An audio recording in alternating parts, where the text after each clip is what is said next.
తెల్లారు లేస్తే చెప్తుంటారు ప్రాంతీయ పార్టీలకు స్థానం లేదు, మాది జాతీయ పార్టీ అంటారు. మరి జాతీయ పార్టీకి జాతీయ విధానం ఉండాలి, ఒకటే విధానం ఉండాలి జాతికి. ఇక్కడ జాతీయ పార్టీ అన్నప్పుడు స్థూలంగా జాతీయ పార్టీ హైకమాండ్లో ఏ నిర్ణయం తీసుకుంటే కింది దాకా కూడా అదే పాటించాలి.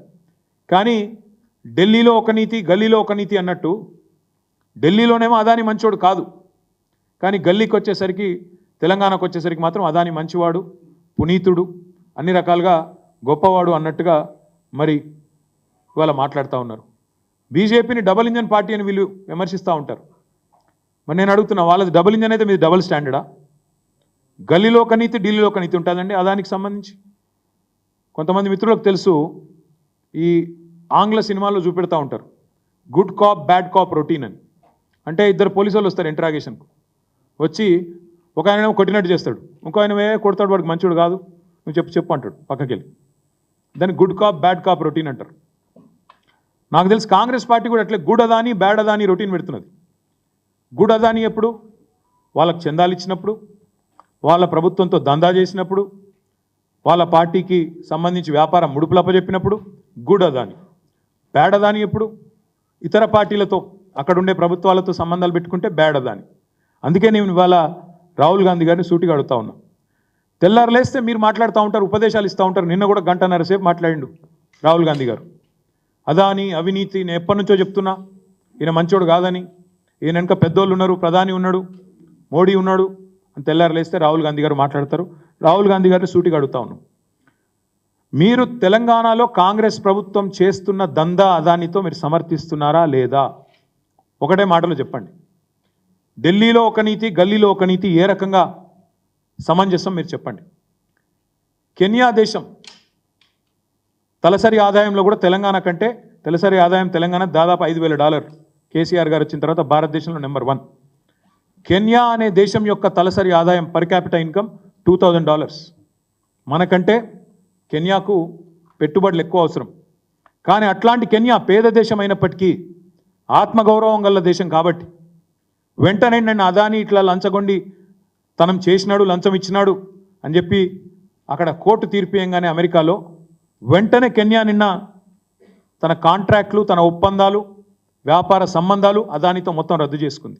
నేను రాహుల్ గాంధీ గారిని అడుగుతా ఉన్నా, కెన్యా అధ్యక్షుడు విలియం రూటో అదానీ కంపెనీతో అన్ని వ్యాపార సంబంధాలు రద్దు చేసుకున్నారు, మీకు తెలుసు. కెన్యా రవాణా మంత్రిత్వ శాఖ, ఇంధన శాఖ, పెట్రోలియం శాఖ, వాటి కింద పనిచేసే ఏజెన్సీలను కూడా స్పష్టంగా కెన్యా అధ్యక్షుడు నిన్న చెప్పారు, మీకేమైనా ఒప్పందాలు ఉంటే ఏజెన్సీలకు అదానితో వెంటనే రద్దు చేసుకోమని చెప్పారు. విద్యుత్ పంపిణీ కాంట్రాక్ట్లతో పాటు ఎయిర్పోర్ట్ నిర్వహణ ఒప్పందం ఉంటే దాన్ని కూడా రద్దు చేసుకుంది కెన్యా. మరి నేను రాహుల్ గాంధీని అడుగుతా ఉన్నా, మరి మీ తెలంగాణ ప్రభుత్వం, మీ కాంగ్రెస్ ప్రభుత్వం, మీరు ఇంతమందికి శుద్ధులు చెప్తున్నారు దేశంలో. ఈరోజు అదాని దుర్మార్గుడు, అదాని అవినీతిపరుడు అని మాట్లాడుతున్నావు కదా, ఇంతవరకు నీ కాంగ్రెస్ ప్రభుత్వం తెలంగాణలో ఎందుకు అదానితో కుదిరిన ఎంఓయూలను రద్దు చేయడం లేదు? మీరే అన్నారు కదా, వ్యాపారవేత్తలు ఎవరు 30-40 కోట్లు ఉత్తగానే ఇయ్యరని, నీకింత నాకింత అని చెప్పి ప్రయోజనం ఆశించే ఇస్తారని మీరే చెప్పిండ్రు కదా. మరి ఎంత ఆశించి మీరు అదానితో 12,400 కోట్ల ఒప్పందాలు కుదుర్చుకున్నారు? వాటిని రద్దు చేసి మీ ముఖ్యమంత్రికి ఫోన్ చేసి ఆదేశం ఇచ్చి అదానితో ఉన్న ఎంఓయూలు రద్దు చేసుకోమని చెప్తారా, చెప్పరా? దయచేసి మీరు స్పష్టత ఇవ్వాలని చెప్పి రాహుల్ గాంధీ గారిని కోరుతా ఉన్నాం. ఢిల్లీలోనేమో కుస్తీలు పడుతున్నట్టు పోజులు, అదాని గారితో మేమేదో కుస్తీ పడుతున్నాం, అదానితో ప్రధానితో మేమే కొట్లాడుతున్నాం అని 10 ఏళ్ళు పోజులు కొట్టిండ్రు. ఆ 10 ఏళ్ళు ఇక్కడ మేము అదానిని రాకుండా మేము ఆపినాం.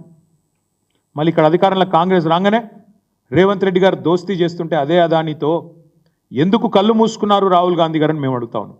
సమాధానం చెప్పాలని చెప్పి కూడా డిమాండ్ చేస్తున్నాం.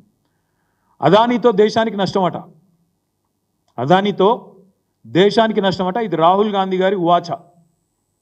మరి అదానితో దేశానికి నష్టం అయితే దేశంలో అంతర్భాగమైన తెలంగాణకు నష్టం కాదా?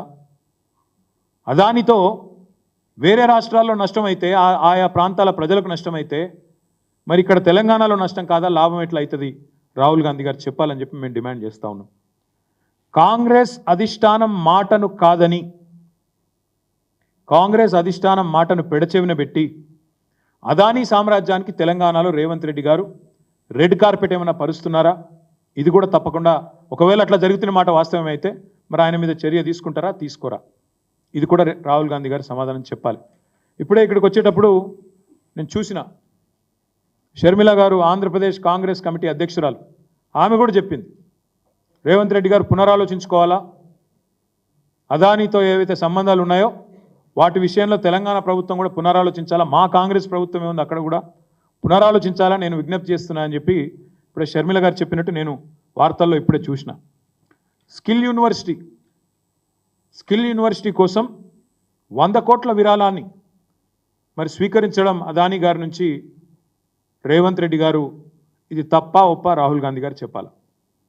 మీరు కేవలం బట్టగాల్చి మీదేస్తాం, బురద జల్లుతాం, కానీ మా వరకు వచ్చేసరికి మాత్రం సమాధానం చెప్పం అంటే కుదరదు. రాహుల్ గాంధీ గారు తప్పకుండా మీరు సమాధానాలు చెప్పాలి. ఢిల్లీలో ప్రధాని అవినీతిపరుడు అంటూనే మరి రాష్ట్రంలో అదే అదానీతో ఇక్కడ వ్యాపార సంబంధాలు నెరుపుతున్న మీ ముఖ్యమంత్రి నీతివంతుడు ఎట్లయితారో చెప్పాలి. ప్రధాని ఒకవేళ అదానీతో వ్యాపారం చేయిస్తూ ఆయనకు పరోక్షంగా ప్రోత్సహిస్తూ ఉంటే ఆయన అవినీతిపరుడు అయితే మీ ముఖ్యమంత్రి రేవంత్ రెడ్డి నీతిమంతుడు ఎట్లయితాడు? దీనికి రాహుల్ గాంధీ సమాధానం చెప్పాలి. అందుకే అంటున్నాం, ఇవాళ మాకున్న అనుమానం అయితే ఇదంతా అయితే రాహుల్ గాంధీకి తెలిసే జరుగుతున్నది. ఇది ఆయన డబుల్ స్టాండర్డ్కు నిదర్శనం. ఒక ఆలోచన, ఒక పార్శ్వం. లేదు రాహుల్ గాంధీ మాటను పెడచెవిన పెట్టి రేవంత్ రెడ్డి చేస్తున్నాడు అనుకుంటే తప్పకుండా ఇది ఇంకా పెద్ద ప్రాబ్లం. వెంటనే రాహుల్ గాంధీ గారు ఆయన పార్టీని, ఆయన పార్టీ నాయకత్వాన్ని అదుపులో పెట్టాలా, వెంటనే చెప్పాలా.